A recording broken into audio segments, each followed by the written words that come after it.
economic boat we're in isn't big enough for this mess. In a world of uncertainty like today, people are generally worried about the present financial situation as well as the expectations for the future. But it's not impacting everyone the same way. It's shown that people who make less than $15,000 had the lowest confidence and were the least optimistic of all. The K-shaped economy. Special K or not so special? And how political framing of the message can push the brain to process the information one way or the other. Watch it till the end. Last month, Delta employees just got a huge bonus, record-setting $1.3 billion profit-sharing payout to employees just a day before Valentine's Day. Their premium seat sales increased by 9%, which makes sense, but the sales for the main cabin or economy seats, where most of us sit, actually decreased by more than $1 billion from 2024 to 2025. And so that's pretty curious. A lot of other big companies are seeing similar patterns where high income bracket earners are doing just fine, especially in the premium market, but the people on the lower end are struggling. Economists have called this a K shaped economy. People at the top of the K curve can afford to buy more at a premium price. People on the lower end are tightening wallets and opting for more low cost value products. How sustainable is this so-called K-shaped economy? We hear about this a lot. As how sustainable it is, I don't know. Most of the consumption does happen by people who have more means. And it's following the wider income gap trends. The Fed's data show that the top 0.1% of the US earners have as much as a third of the total wealth. This is also consistent with a host of other reports that talk about the income gap being at an all-time high. This pattern is also leading us to this global trust crisis, as we call it. Citizens of developed countries are less trusting of their government and the media. And the US actually comes at the top when it comes to the income gap in the Global Trust Index in 2026. You may have heard that every kiss begins with K, but in 2025, the average cost of tying the knot was $33,000. People have already reduced their spending, and they've reduced the size of their wedding party from 10 to 8 people. And that's since 2019. So who's actually buying? It seems like the rich people. There's even a controversial report by Moody's Analytics that claims that the top 10% of the US earners are accounting for as much as half of the US consumption. This led to a hot debate on social media when a Berkeley assistant professor and postdoctoral fellow stirred a pot, saying, anyone familiar with economic statistics should intuitively feel it must not be right. And indeed, it's mostly not. His intuition was that the top 10% can't possibly represent the entire 50% of the consumption because they don't even receive the 40% of the disposable income. And he goes on to talk about the methodological errors in the report. I think this is a great example of recalling a piece of information that is now relevant, which is disposable income distribution, to decide that something doesn't add up. Who do you think is right, Moody's Analytics or Levy? Share your thoughts in the comments and let me know what you think. This whole thing reminds me of the recent paper in Nature Human Behavior that talks about the computational benefit of episodic memory. Humans can remember more detail than they think they need. With episodic memory, we are storing multidimensional information and integrating that into a single experience. So you're able to store more information, more details, even if some of them seem like they're not that useful or particularly relevant at the time of event. But you never know when that's going to be useful down the line. A great example is that when your friends are in town and you want to take them to a restaurant, you're trying to decide whether this particular place in mind has gluten-free or vegan options for your friend. This is a type of memory retrieval process happening here when we are trying to infer information based on our past experience. And so this is one strategy, but we also have another strategy for remembering and retrieving specific information, and that is called feature-based strategy. What this means is that you focus on one particular feature and ignore the rest of it. If you remember this old video where people are told to count how many times people wearing a white shirt are passing the ball, what ends up happening is that people miss the person wearing a big gorilla suit that walks through the scene. So, feature selective memory is narrow, it's targeted, but it's efficient. It's like when you're studying for an exam and your teacher tells you this thing is going to be on the test, and so you focus on that. That is feature selective. In fact, our memory regions also support this. Places like hippocampus and entorhinal cortex have found several types of feature selective cells. They're so selective that there are even cells named after Jennifer Aniston because they activate, they light up when we see pictures of Jennifer Aniston. But of course, we live in a society where it's unpredictable and it's uncertain, as you can see from the lack of confidence in the US economy right now. So, you store more detail than you think you need, even when you think that you're actually using a feature strategy. The brain is taking up a backup, taking the detail information in the episodic memory as a backup. It's not conscious effort per se, but for just in case.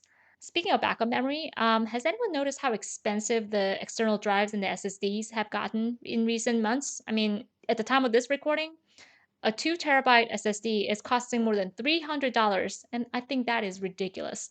Our brain memory capacity is been estimated to well over 100 terabytes, and it's all for free.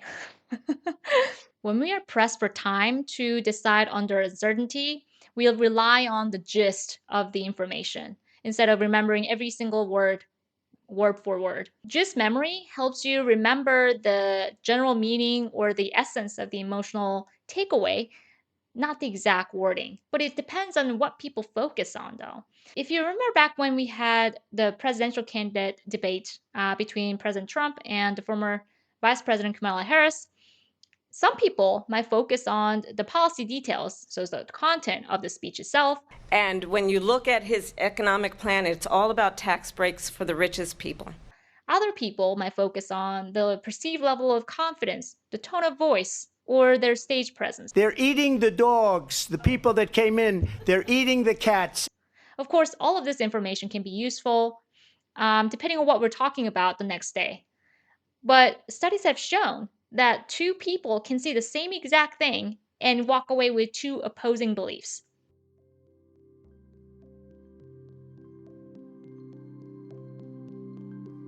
The Global Trust Report says that the amount of people who believe that foreign countries are manipulating their media and purposely contaminating their media is at an all-time high in 15 out of 26 countries.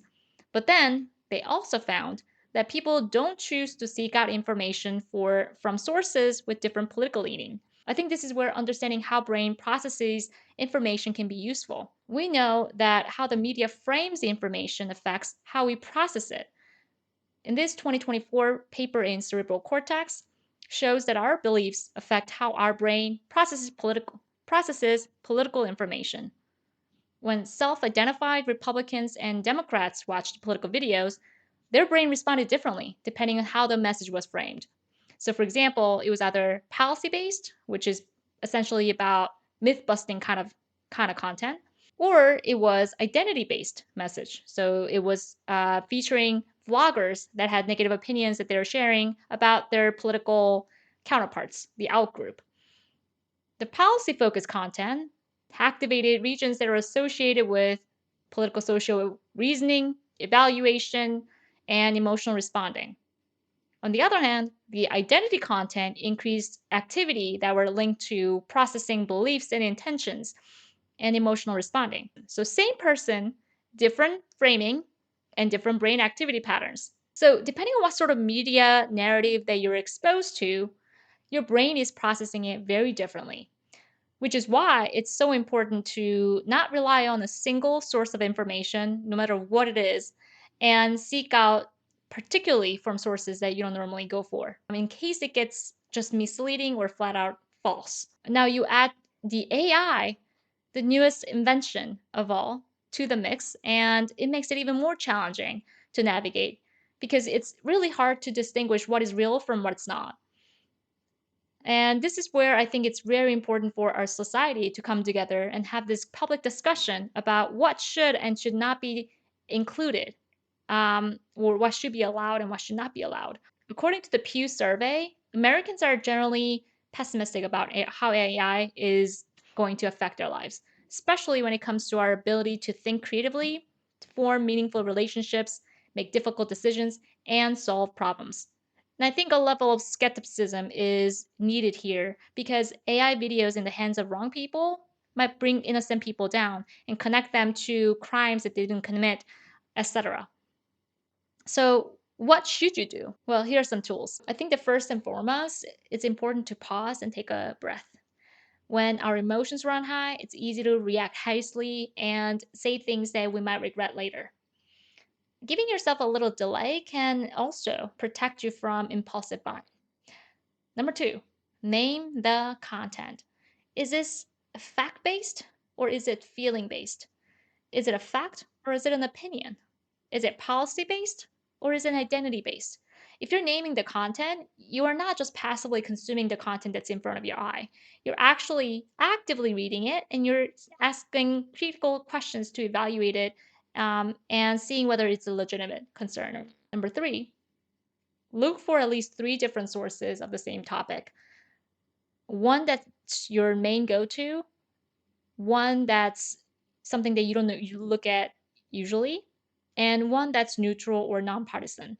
And I think if you have converging evidence from all these three different types of information channels, then you can more concretely say this is more reasonable. Number four, leave room for uncertainty.